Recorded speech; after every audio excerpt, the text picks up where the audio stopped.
ગુજરાત માટે આજે એક ઉપલબ્ધિ ગણાય તેવા સમાચાર છે કે દુનિયાની સૌથી મોટી કાર્ડ પેમેન્ટ કરતી વિઝા કંપનીએ ગાંધીનગર સ્થિત રાષ્ટ્રીય રક્ષા યુનિવર્સિટી સાથે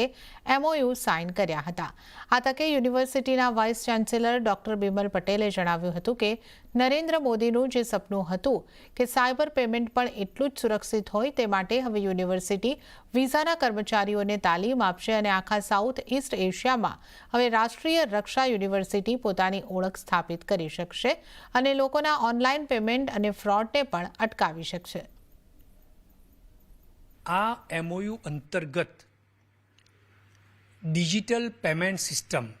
જે વિઝાએ ડેવલપ કરી છે એ RRU એની ટ્રેનિંગ અને લેબોરેટરીઝ થ્રુ કઈ રીતે પ્રોટેક્ટ કરે, તદુપરાંત સાયબર સિક્યુરિટી જે ડિજિટલ પેમેન્ટમાં જે ઇસ્યુ થાય છે, ચેલેન્જીસ આવે છે, એને કઈ રીતે રાષ્ટ્રીય કક્ષા યુનિવર્સિટી એના મેન પાવરને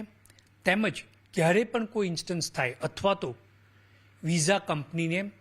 આવી તાલીમ આપવી હોય તો રાષ્ટ્રીય રક્ષા યુનિવર્સિટી આપશે। એના કારણે સૌથી મોટું એ થશે કે સમગ્ર દક્ષિણ એશિયામાં વિઝા કાર્ડ હોલ્ડર જે હશે, નાનામાં નાનો વ્યક્તિ હોય કે મોટામાં મોટો વ્યક્તિ હોય, એને ક્યારેય પણ ડિજિટલ પેમેન્ટમાં સાયબર સિક્યુરિટી રિલેટેડ કોઈ પણ સમસ્યા આવશે, પ્રોબ્લેમ થશે, ત્યારે વિઝા અને રાષ્ટ્રીય રક્ષા યુનિવર્સિટી એકબીજાની મદદથી ડિજિટલ ફ્રોડ પ્રિવેન્ટ, રિડ્યુસ અને કંટ્રોલ કરશે।